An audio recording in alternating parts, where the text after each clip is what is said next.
Salut à tous la famille, j'espère que vous allez bien. Salut tout le monde, c'est ActuYTB2. On va regarder une story de Marc Blatta qui va parler des influenceurs et des arnaques, tout ça. Et après sa vidéo, je vous dirai mon avis. N'hésitez pas à mettre un pouce bleu et à vous abonner. Ce soir, je vais aborder un sujet qui fait beaucoup parler, qui fait couler beaucoup d'encre. Les influenceurs, j'ai vu qu'il y avait énormément de médias qui avaient fait des articles à charge. Il y a certains articles aussi qui ont été faits parce que les gens sont amis avec certaines personnes, donc du coup ça les arrange bien de se faire riposter histoire d'avoir un peu plus de clics que d'habitude. On a aussi complément d'enquête qui ont fait un record depuis l'histoire de complément d'enquête sur le visionnage de ce fameux reportage concernant les influenceurs et qui est la moula shop. Dinguerie. J'ai deux trois trucs. Comme vous le savez déjà tous, les influenceurs sont rémunérés pour la plupart, à 90%, sont rémunérés par les placements de produits. Donc ils vivent de ça pour la plupart. Ce sont des créateurs de contenu, donc ils essayent d'avoir le maximum de visibilité pour pouvoir après faire des placements. Jusqu'à là, il n'y a Je suis pas d'accord, je vais en parler après. rien d'extraordinaire. Pour les 10% restants, parce que je vous avais dit 90%, on parle de visionnage YouTube. Donc ce sont des influenceurs basés sur YouTube qui se rémunèrent via le nombre de vues qu'ils font. Ils font pas forcément de partenariat à proprement dit. Mais aujourd'hui, ce qui a été pointé du doigt par certains députés, avec lesquels j'aurais bien aimé échanger, c'est les placements de produits abusifs. Et en gros, on nous met en avant le dropshipping, etc., en disant qu'on peut trouver des articles à 10 euros, qu'on revend 30 euros, etc., etc. Donc je vais éclaircir certains points parce que j'ai l'impression que ces députés malheureusement parlent de certaines choses qu'ils ne comprennent absolument pas. Ce ne sont pas des consommateurs des réseaux sociaux et ils ne savent vraiment pas, à part colporter des informations qui leur arrivent, bien évidemment des informations mauvaises. Un client satisfait ne dira jamais quoi que ce soit. C'est surtout des clients qui ne sont pas satisfaits et je vais mettre la lumière dessus. Aujourd'hui, le dropshipping, c'est quelque chose qui a sorti énormément de gens de la galère, qui a enrichi énormément de personnes. C'est un travail. Ce n'est pas rien. D'accord? Il y a des gens qui sont dans le dropshipping, qui se sont déplacés jusqu'en Chine pour avoir des fournisseurs. Il y a des gens qui se bataillent avec des transporteurs, etc. Ça fait travailler énormément de monde. Et ça nourrit également l'économie extérieure comme intérieure, donc l'économie internationale. Donc les accords que l'on pourrait avoir, les accords en termes de transport avec la Chine notamment. Comme tout bon chef d'entreprise, chaque personne qui ouvre une société le fait pour, en premier, générer des bénéfices. Une société qui ne gère aucun bénéfice, ça s'appelle une association. Fin de l'histoire. Aujourd'hui, les gens qui ouvrent une société qui veulent générer du bénéfice, il est tout à fait normal que quand elle achète un produit, elle le revende plus cher. Je ne me suis jamais plaint lorsque j'ai acheté un iPhone en disant mais le coût de cet iPhone est seulement de 200 euros et je l'ai acheté 1400. Je ne me suis jamais plaint. Et d'ailleurs, la majorité des gens qui achètent un produit, je pense, ne sont pas stupides. Les gens ne sont pas stupides et savent très bien qu'ils achètent un produit où il y a une marge pour la personne qui le vend. Quand j'achète du Coca, le Coca, à travers la planète entière, a un prix différent. Quand je l'achète à la station essence, je le paye plus cher. Quand je l'achète dans le métro parisien, je l'achète encore plus cher. Quand je l'achète passé une certaine heure dans les épiceries locales, je l'achète 700 fois plus cher. Quand je l'achète en pack à Carrefour, je l'achète moins cher. Quand je l'achète à Leader Price, à l'unité, je l'achète encore moins cher. Bref, vous avez compris que pour le même produit, vous pouvez payer une dizaine de prix différents. Donc, nous sommes bien d'accord que quand quelqu'un veut acheter quelque chose, il a le choix de faire ses propres recherches. Personne ne l'y oblige. Et aujourd'hui, les influenceurs ne sont pas à l'initiative des tarifs exercés par ces marques. C'est-à-dire qu'un influenceur, c'est pas lui que vous payez lorsque vous achetez un produit. L'influenceur est chargé de mettre en avant un produit qu'une marque a décidé de vendre tel ou tel prix, etc. Donc aujourd'hui, nous sommes bien d'accord que quand les influenceurs sont pointés du doigt, les gens qui ont ouvert des sociétés derrière, eux, ils se la coulent douce. Parce que leur nom n'est pas visible, à part sur les cabis et sur les sites internet pour ceux qui veulent bien être transparents, bien évidemment. Alors que ce sont eux les responsables. Aujourd'hui, un influenceur, il y a des assistants, il y a des agences qui gèrent leur planning.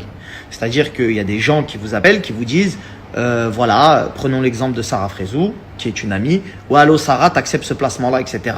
Ouais, c'est quoi? Est-ce que c'est de la contrefaçon? Est-ce que ça ne l'est pas, etc. Est-ce que tu as checké, etc. Parce que les gens sont payés pour ça, en fait.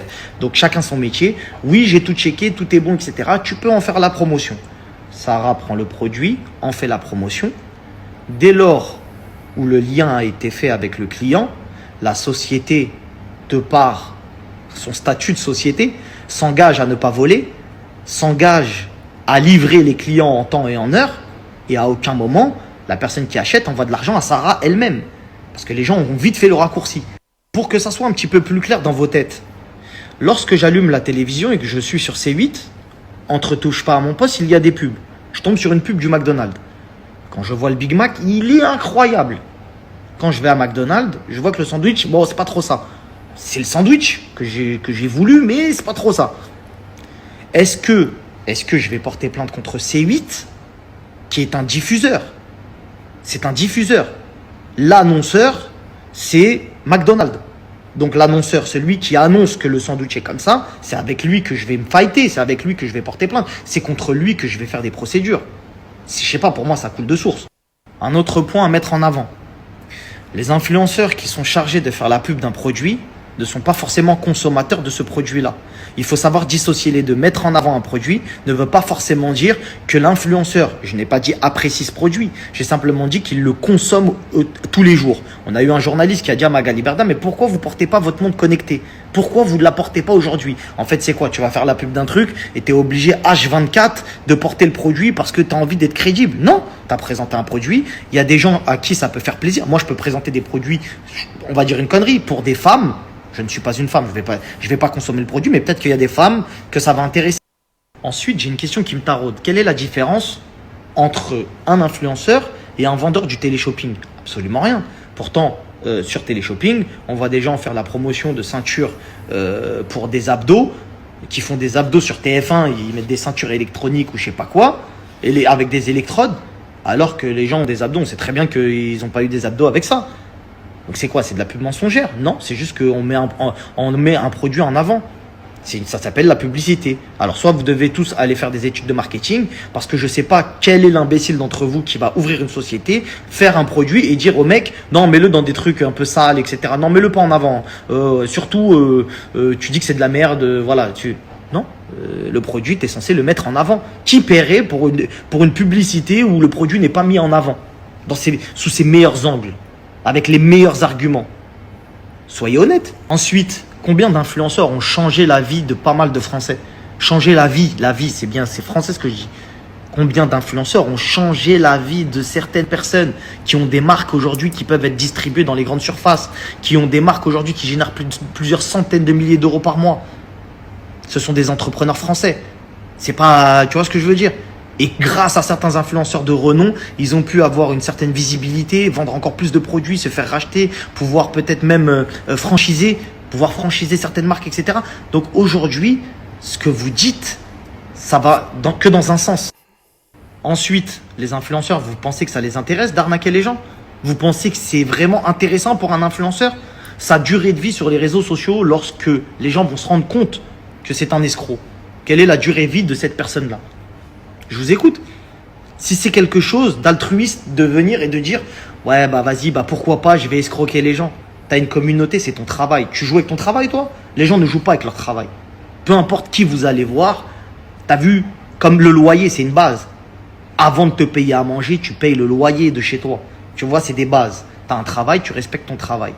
Il y a très très peu de gens qui font des choses allant contre sa propre communauté consciemment. C'est-à-dire que quand il y a des problèmes, que ce soit de livraison ou d'articles défectueux, l'influenceur se bat avec les agences ou avec le créateur de la marque pour que justice soit faite.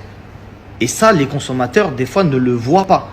Ce n'est pas des choses que les consommateurs voient d'un premier abord. C'est-à-dire que tu as une plainte, deux plaintes, trois plaintes de clients, des retours. Bah toi, tu appelles ton agent ou tu appelles ton assistante, etc. C'est quoi ce bordel? Essaye de me régler ça, etc. Mais vous pensez quoi? Qu'il ne va jamais avoir de problème dans les livraisons, qu'il va jamais avoir de problème. C'est le facteur humain, c'est le facteur risque. Aujourd'hui, j'ai commandé moi-même des iPhones pour de la famille via Amazon. Et on parle d'Amazon. d'accord, Amazon, première plateforme mondiale de vente à distance, on m'a volé mes iPhones avec le livreur. On m'a volé mes iPhones. Et je suis obligé de porter plainte, etc. Je suis obligé de faire des choses, tu vois ce que je veux dire? Est-ce que ça veut dire que Amazon sont des voleurs? Absolument pas. Il y a le facteur humain qui rentre en compte. Et si le livreur a décidé de voler l'iPhone qu'il devait livrer, bah, du coup, c'est un consommateur qui n'est pas content. C'est tout, fin. Il faut juste, en fait, pouvoir s'adresser aux bonnes personnes. Les agences ont souvent un pôle juridique, un service après-vente. Il y a des numéros avec qui vous pouvez échanger sur les sites internet. Mais comme vous n'allez pas sur les sites internet de ces agences, vous ne savez pas à qui vous en référez. Donc, vous référez à des blogueurs d'internet, d'accord, qui tiennent des pages qui sont là juste pour faire des clics et eux-mêmes faire des pubs. Eux-mêmes faire des pubs. Donc, en fait, c'est le chat qui se mord la queue. Vous savez pas trop où parler et à qui vous adresser. Donc, du coup, vous faites des amalgames avec les influenceurs en disant « Ouais, c'est des voleurs, etc. etc. » L'influenceur n'a pas besoin de voler. Il a été payé pour la pub. Lui, c'est pas de son délire. Il a été payé pour la pub. Il fait la pub. Il n'a pas besoin de voler. Il a déjà son argent. Vous croyez quoi? Et même aller, c'est son site internet. D'ailleurs, en parlant de ça, les influenceurs qui ont leur propre site internet et qui vous font la promotion de leurs propres produits, il y a beaucoup plus de chances que vous soyez livré et sécurisé sur votre achat que les sites des gens qu'on ne connaît pas. L'influenceur, il est là pour percer, il est là pour que sa marque soit pérenne, etc. etc. Bref, ensuite, dernier point, et je m'arrêterai là, on a les placements douteux de paris sportifs et de copy trading qui a été mis en avant par le député. On a vu sur certaines plateformes, Snapchat pour pas la citer, le pari sportif et le trading disparaître. Bizarrement, lorsqu'on regarde le Discover de Snapchat, on voit bien Winamax, BetClick, etc., etc. Je vous ai déjà parlé de ça. C'est dans ma bulle bio Instagram. C'est des gens qui sont beaucoup trop puissants. C'est un lobby qui a beaucoup trop d'argent et qui veulent le monopole. Lorsqu'ils ont vu que certains parieurs sportifs pouvaient prendre énormément de parts de marché via les influenceurs, ils se sont dit qu'il y avait un risque. Ils se sont bataillés avec les plateformes, etc. Et ils ont fait passer ça sous le couvert de « Ouais, non, mais en fait, c'est dangereux pour la jeunesse, etc. etc. » Sauf que si ça l'était vraiment pour ces plateformes-là, elles ne mettraient pas en avant que ce soit BetClick, Winamax, etc. etc. Ensuite, en ce qui concerne le copy trading, parce qu'ils ont mélangé ça avec le pari sportif, ils parlent de placements douteux. Donc, dès lors où il y a un doute, c'est positif ou négatif. Mais encore une fois, ça ne les intéresse absolument pas que les gens prennent leur indépendance financièrement. Il y a des lobbies, les lobbies bancaires qui vous parlent d'investissement, qui vous disent laissez-nous de l'argent, on va trader avec. Donc eux, d'ailleurs, il y a des traders qui ont perdu des milliards à la caisse d'épargne, etc. On va pas revenir dessus parce que ça va faire, vas-y, tu vois, tu as compris l'ambiance. Eux, ils ont le droit, ils ont tous les droits. Mais quand c'est une part de marché qu'ils ne peuvent pas toucher, ils remettent en question la légitimité des gens. Sauf que ce que vous n'avez pas encore compris, c'est que ce n'est pas illégal. À aucun moment, vous allez entendre, oui, le pari sportif, c'est illégal. Oui, le copy trading, c'est illégal. Non, c'est absolument pas illégal. C'est juste parce que c'est eux, quand ils n'ont pas l'argent pour eux, eh ben, ils tapent dessus. Personne n'a vendu du rêve. Les histoires de pubs mensongères, c'est un raccourci qui est trop vite fait. C'est un raccourci qui est trop vite fait. Oui, il nous fait miroiter une vie de rêve. Qui vous a fait miroiter une vie de rêve ici? Personne. Personne dit, en tout cas, je vous mets au défi de nous sortir comme la moula shop. J'ai jamais travaillé, après ça sort la vidéo, de dire, ouais, vous allez rouler en Rolls-Royce si vous investissez. C'est quoi? Qui a dit ça? En tout cas, pas moi. Il y a des gains, il y a des pertes, comme dans tout. Comme dans tout. Aujourd'hui, je vous mets au défi de prendre n'importe quel entrepreneur français, d'accord? Et de lui poser la question, est-ce que tu as pris des risques pour arriver là où tu en es? Un entrepreneur à succès. Il vous dira exactement la même chose que moi. J'ai perdu de l'argent, j'ai souffert, personne croyait en moi, etc. C'est toujours les mêmes histoires qui ressortent parce que c'est réel. C'est réel. Qui aujourd'hui croit en vous? Qui aujourd'hui vous dit formez-vous? Regardez, encore une fois, le CPF. Le CPF, ça a été pointé du doigt. Oui, l'arnaque au CPF, etc. Ben moi, je vais vous dire, il y a des centres de formation qui ne volent pas les CPF, c'est-à-dire voler. Tu sais ce que ça veut dire? Ils ne volent pas les CPF, ils forment vraiment les gens, ils prennent leur argent. Sauf que quand l'État, ils ont vu qu'ils ont sorti trop d'argent pour vous, d'accord, pour vous former, etc., ils ont commencé à mettre un frein. Ils ont vu que les caisses, ça commençait à descendre. Ils se sont dit, ouais, frérot, à un moment donné, on commence à un peu trop payer pour les... Ce sont vos droits, mais ce sont vos droits qu'on remet en question en disant, non, c'est compliqué. Et après, on nous pond des lois, un peu comme le VTC avec la carte VTC qui est arrivée d'un coup. Tu vois ce que je veux dire? Ils nous pondent des lois comme ça. Par exemple, pour le CPF, lorsque tu fais la promotion d'un centre de formation, tu n'as plus le droit de dire que la formation est gratuite. Tu vois ce que je veux dire? Ce sont des mots qu'on t'interdit. Tu ne dis pas que la formation est gratuite. Bah oui, mais le mec, il paye pas, quoi. En fait, il le paye avec son compte CPF. C'est pas de l'argent qu'il peut toucher, donc c'est comme si c'était gratuit, quoi, pour lui. Il va pas sortir de l'argent de son compte. Ouais, mais tu le dis pas. Ouais, mais tu dis pas que c'est 100% gratuit. Ouais, mais tu dis pas ça, tu dis pas ça. Tu vois ce que je veux dire? Pour que les gens n'utilisent pas leur compte CPF et que l'argent reste dans les caisses de... Tout ça jusqu'à ce qu'une loi va pas tarder peut-être à être votée pour dire, ouais, faut arrêter de donner de l'argent pour que les gens se forment. Chose que je pense pas, parce que les gens ont quand même besoin de se former et d'évoluer pour faire évoluer la France. Vous comprenez? Ce que l'État a mis en place, c'est pour aider les gens à se former, pour qu'ils apprennent des métiers autres, tu vois, plus élevés, peuvent se former à apprendre l'anglais, etc. Et pouvoir les amener à faire de belles choses pour la France. Tu vois, c'est l'intelligence qui lève un pays. Tu vois ce que je veux dire? C'est le fait d'avoir des gens doués. Tu vois ce que je veux dire? C'est la main d'œuvre, c'est tout ça. Tu vois ce que je veux dire? Bref, je pense vous avoir suffisamment saoulé pour ce soir. Quoi qu'il en soit, les influenceurs restent des gens que vous regardez.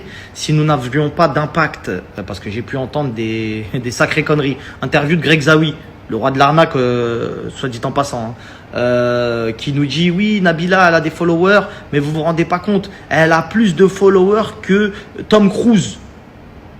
Alors Tom Cruise est plus connu que Nabila. Mais Tom Cruise est 7 milliards de fois moins actif sur les réseaux sociaux que Nabila. Nabila nourrit un algorithme sur les réseaux qui fait qu'il y a un système de multiplication des vues qui s'applique.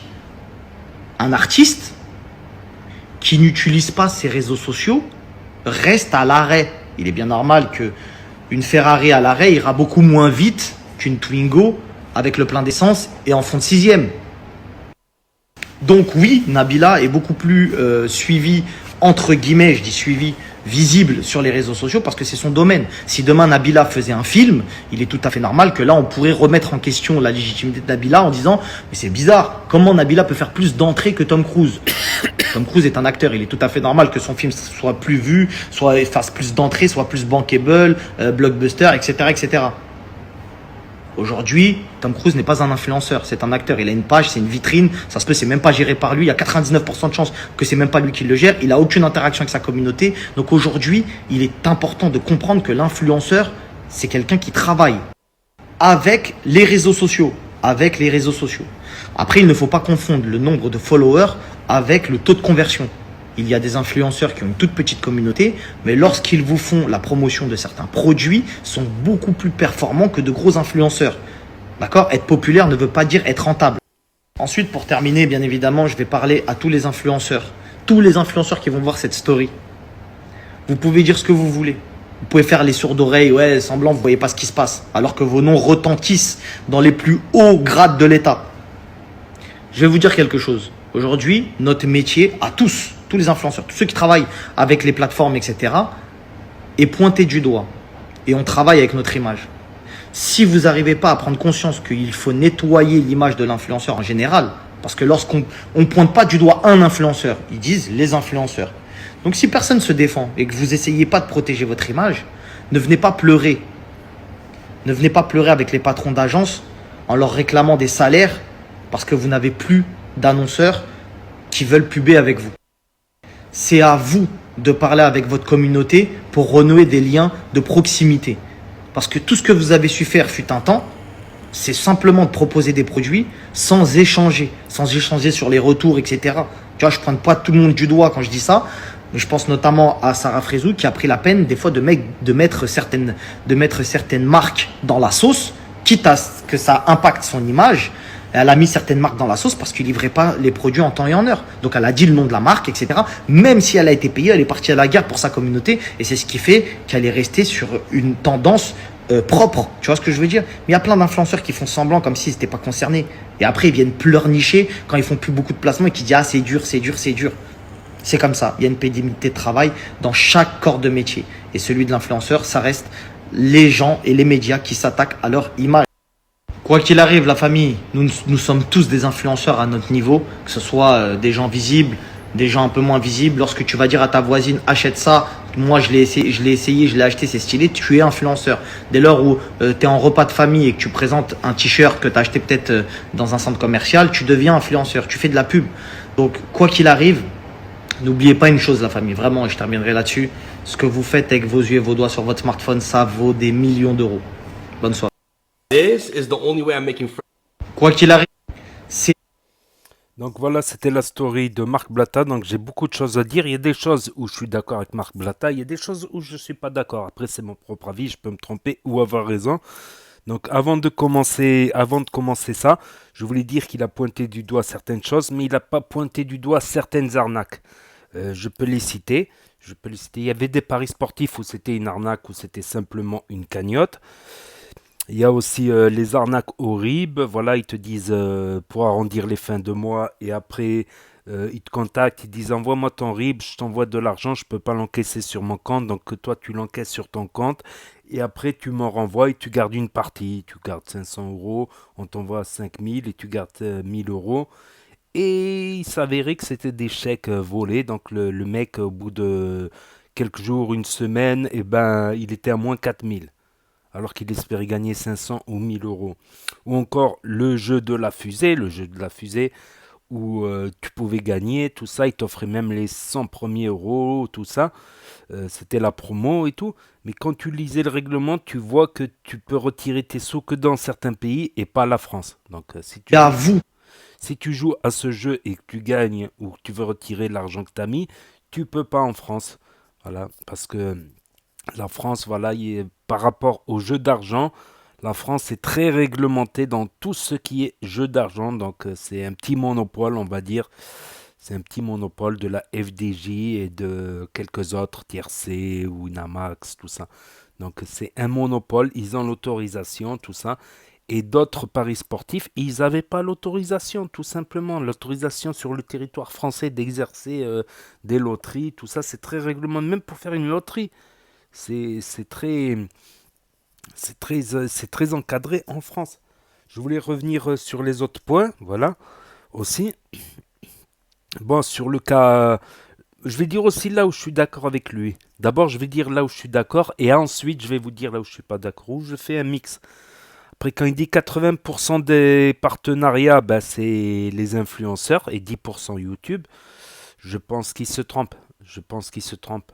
Je pense qu'il se trompe fortement parce que quand tu regardes le plus grand des youtubeurs, et ben le plus grand des youtubeurs, ben en France, il a 17 millions. Aux États-Unis, il a 300 millions si on regarde mondialement. 17 millions, c'est Squeezie. Après, il y a Norman, 15 millions. Après Norman, il y en a plein. Tu as même Michou qui a 8 millions. Et ben, il fait des millions de vues à chaque vidéo. Chaque fois qu'il poste une vidéo, il fait des milliers d'euros.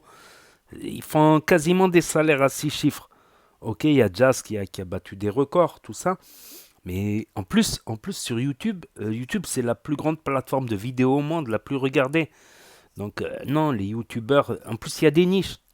Par exemple les maquilleuses, les Emma Makeup, tout ça, ben, elles ont des chaînes YouTube, toutes les maquilleuses. Les chaînes de recettes, les chaînes de musculation avec les ambassadeurs pour les protéines, les compléments alimentaires. euh, les chaînes qui testent ceci, les chaînes qui testent le high-tech, les chaînes qui testent... Non, on ne peut pas dire 10%. Non, parce que lui, il est dans la télé-réalité, alors il pense que c'est que la télé-réalité. Après, elle marche beaucoup parce que, voilà, ils ont des millions de vues par diffusion, plus les rediffusions sur Internet. Donc non, sur les chaînes de télé. Donc non, oui, c'est costaud la télé-réalité, mais c'est pas 90%, non. Il y a aucun candidat de télé-réalité qui a autant d'abonnés que Squeezie, Norman ou même Thibaut InShape. Il a 8, 9 millions. Il est plus que Nabila, il est plus que... Donc non, c'est pas... Et t'as plein de niches en plus, tu vois, t'as plein de niches qui attirent beaucoup de monde. Les chaînes de maquillage, elles ont des millions et des millions d'abonnés. Les chaînes de gaming qui se sont multipliées ces dernières années avec énormément de chaînes à 100 000, 200 000 abonnés. C'est pas des stars internationales, certes, mais Quand tu as 200 000 abonnés, c'est pas rien. Même 1 million, 2 millions, 3 millions. T'en as plein, plein. Tous les jours, t'entends découvrir. Même sur Twitch, sur YouTube, sur d'autres plateformes, tout ça. Donc, après, je suis d'accord avec lui que, par exemple, Nabila Tom Cruise, oui, Nabila, Insta, c'est son travail. Elle poste tous les jours, elle est active, donc elle est beaucoup plus mise en avant, elle est beaucoup plus proposée. C'est pas qu'il double les vues, l'algorithme, c'est qu'il te propose, si tu as beaucoup de vues, d'engagement, de likes, de commentaires, et tout ça, tout ça. Donc n'hésitez pas à mettre un commentaire, un pouce bleu, etc. Et que Tom Cruise, non, il n'est pas très actif, lui, c'est le cinéma, et de temps en temps, une fois par mois, une fois par... Alors que Nabila, elle poste 3 posts par jour presque, plus des stories, plus des trucs, plus... Donc non, là je suis d'accord avec Marc par rapport à ça. Et par exemple YouTube, bah, oui, certains c'est leur boulot, ils ont 17 millions d'abonnés, des millions, même 100 000 abonnés c'est beaucoup, 200 000, 300 000. Et il y en a qui vivent assez bien avec 200 000, 300 000 abonnés. Plus ça c'est que la partie immergée de l'iceberg. En fait, tous les YouTubeurs qui ont du mal à joindre les deux bouts et qui sont pas célèbres, justement des YouTubeurs à 50 000, 100 000 abonnés, qui bricolent pour joindre les deux bouts. Donc non, même sur Snap, beaucoup de Snapchatters galèrent, tu vois. Donc les stars, on va dire, c'est la partie immergée de l'iceberg, voilà, pour mettre le point. Là-dessus, je suis d'accord que c'est le boulot. Après, au début, il avait parlé de dropshipping. Certains utilisent, il dit que certains se déplacent, tout ça, Alibaba, tout ça, etc., les fournisseurs, ok, peut-être. Mais beaucoup, en fait, ils vont faire la commande pour toi sur Internet. On va dire, ils vont encaisser 40, ils vont prendre un produit à 10, 20, et ils vont juste commander sur AliExpress chez un marchand fiable. Voilà, ils regardent les commentaires, tout ça, avant de... Et ils mettent ton adresse à la place de leur adresse à chaque fois. Donc ils passent leur journée à faire des commandes et des adresses. Donc ça, c'est le point. Après, quand il dit iPhone, tu le payes 1000 alors que ça vaut 500 ou 400, ok. Sauf que l'iPhone avec la technologie de l'iPhone, les dernières technologies, tu les trouves pas sur AliExpress, ni sur aucun autre site marchand que chez les opérateurs téléphoniques et des magasins. Voilà, et tu les trouveras pas moins chers. À part les faux iPhone, oui, mais ils sont pas la technologie, la même rapidité, tout ça de navigation, la même qualité photo, vidéo, tout ça. Ça, c'était le petit point. Après, je suis d'accord avec lui pour les variations de prix. Quand il dit tu payes pas l'essence pareil dans une station et dans une station en autoroute, ou un sandwich, tu vas le payer 2 euros au supermarché, tu vas le trouver à 6 euros sur une aire d'autoroute. Ça, je comprends. Et je peux même rajouter, pour défendre un peu le dropshipping, que certains, ils nous font découvrir des produits qu'on ne connaissait pas. Ils ont été fouillés, ils ont trouvé, et ils prennent une marge, voilà, pour faire découvrir des produits. Quitte à prendre un peu, pas exagéré, pas non plus un produit qui coûte 10 euros, le vendre à 100 euros, non plus pas exagéré, mais s'il prend une petite marge, je trouve que c'est normal. S'il passe sa journée à faire des commandes, tout ça, c'est normal. Donc ça c'était le point. Après, quand il dit les pubs mensongères, par exemple le McDo, tu vois, le McDo, il est à l'échange, il nous a montré quelques exemples vidéo, tout ça. D'ailleurs, même une fois j'étais au McDo, au Drive, ils m'ont donné mon fiche, il était froid. Je dis putain, je paye 8 euros, 9 euros pour un fiche froid. Et des frites froides. Ah, j'étais dégoûté. J'avoue, mais c'est relatif. Je l'ai quand même mangé, j'étais déçu, mais c'est que 8 euros, c'est pas non plus une grosse somme. Après, il parle de durée de vie des influenceurs. Là, je suis pas d'accord. J'étais d'accord pour le McDo, pour deux, trois bricoles, mais là, pour la durée de vie des influenceurs arnaqueurs escrocs, je suis pas d'accord. Comme il parle de taux d'engagement, en général, je vais dire en général, j'ai plus les chiffres en tête, mais il me semble que c'est entre 1 et 10% de tes followers qui ont regardé, qui vont cliquer, et on va dire en 1% qui va acheter. Donc, bah, si tu as 2 millions d'abonnés, 1%, ça te fait 20 000 ventes, c'est énorme. C'est même trop, tu vois, pour un... Donc, je comprends que des commerçants sérieux, tout ça, bénéficient des pubs, tout ça, ça leur revient moins cher même que les pubs TV, et que des petits entrepreneurs y arrivent, ça je comprends. Ça je comprends. Après, quand ils parlent de risque de livraison, Mais moi, même sur AliExpress, il y a plusieurs vendeurs, ben, je regarde les commentaires. Je regarde les commentaires. Un exemple, j'ai été contacté par mail, justement, pour promouvoir un site marchand à l'étranger. Et ils me proposaient de me payer et tout, j'étais content. Et après, quand je vais sur le site, quand je regarde sur Google, je fais une vérification, je voyais que tous les commentaires, c'était non livré, non livré, non livré, non livré. Et quand c'était un commentaire que c'était pas non livré, c'était le produit correspondait pas du tout. Ça n'avait rien à voir. Il commandait un habit, il en recevait un autre, ou il commandait un habit, c'était pas ce qu'il avait vu sur la photo, c'était immétable. C'était du coup moi qu'est-ce que j'ai pris comme décision ben, de ne pas faire la pub pour ce truc et ils arrêtaient pas de m'envoyer des messages chaque semaine je veux dire excusez-moi. Moi j'ai refusé parce que j'ai des gens sympas qui me suivent qui font des commentaires, on s'écrit en commentaire, c'est attachant tout ça donc c'est sympa. Ça forme une petite communauté sympathique et tout. Je veux pas qu'il y en ait un d'eux qui se fasse arnaquer. J'ai été contacté aussi carrément par le gouvernement chinois à l'époque quand il y avait le Covid. Chaque fois, il m'écrivait, il me disait voilà, de dire des choses pour la Chine, pour le gouvernement chinois. En fait, c'était pour donner une meilleure image après ce qui s'est passé avec le Covid. Par contre, j'en ai vu un d'influenceur que je connais, que je suis, qui l'a fait. Ça me paraît bizarre parce que ça n'avait rien à voir avec son truc. Il parlait de Covid et puis après il parlait de la Chine et il défendait le gouvernement chinois bec et ongles acharnés pour défendre la Chine et les pratiques chinoises. Moi j'avais refusé ça par exemple. J'avais refusé. Après quand il dit Winamax, BetClick, tout ça, ben, ils ont toutes les autorisations, pas comme certains. Comme j'ai dit, il y a des...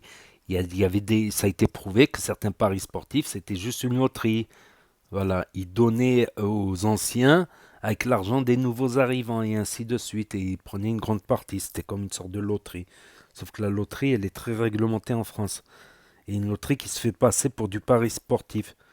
Quant au trading, bah, ça existe du faux trading avec un faux logiciel, tout ça. Sinon, ceux qui font eux en général, ça serait du forex. J'utilise le conditionnel, ça serait du forex. Et le forex, c'est risqué. Il y a des risques. Il y a des risques dans le forex. Et puis on peut s'inscrire directement sur eToro, sur les trois quatre sites de forex en ligne qui existent. Après, quand il enchaîne sur les risques, justement, ben oui, un patron, il va prendre un risque. Voilà, un patron qui va ouvrir un snack, qui va ouvrir un commerce. Forcément, il va prendre des risques. Mais si on peut si on peut éviter certains risques inutiles, parce que si on peut éviter certains risques inutiles, c'est mieux, je pense. Je pense. Après, quand il parle de CPF, il y avait des vrais gens qui, qui, qui, qui prenaient les crédits PCF et ils offraient des formations plus ou moins sérieuses. Et un autre, c'était pas des formations, c'était de l'arnaque. Pas de l'arnaque, mais ouais, en quelque sorte de l'arnaque. Donc, avec des fausses formations. Puis quand il disait, ouais, sur la durée de vie des... je vais revenir sur un truc. Sur la durée de vie des influenceurs arnaqueurs. Ben non, ça dépend ce qu'ils proposent. Par exemple, Marc Blatta, il a des exclus. Donc que tu l'aimes pas, tu vas regarder quand même si tu t'intéresses aux exclus, par exemple, de télé-réalité ou ces histoires avec Booba, tout ça, avec des rappeurs. Donc il a des exclus. Donc tu risques de le suivre. Après, lui, il est intouchable vu qu'il a beaucoup d'exclus. Dès que quelqu'un il veut vendre une pièce, par exemple, il doit sûrement acheter des pièces, des audios, des trucs compromettants, tout ça, pour faire son buzz. Donc c'est son métier de blogueur, c'est comme ça. C'est comme à l'époque, c'était les paparazzi à l'époque. Les journaux à scandale, tout ça, voici, voilà, tout ça. Donc et en plus, comme il a dit, c'est qu'un faible pourcentage, donc c'est 1% qui va acheter, ou 0,5%, ou 5%. Donc c'est pas l'ensemble de la communauté qui va se faire arnaquer, qui va, tu vois. Après, dans le cas du trading, je prends du conditionnel. Ça peut être du forex sérieux, mais le forex sérieux reste risqué quand même. Le forex reste risqué. Après, oui, non, non, pub mensongère, c'est pas. C'est différent d'une arnaque pure, comme je vous ai dit, les arnaques à la carte, au RIB, avec des chèques volés, tout ça. Certains ne le savaient pas, mais certains le savaient.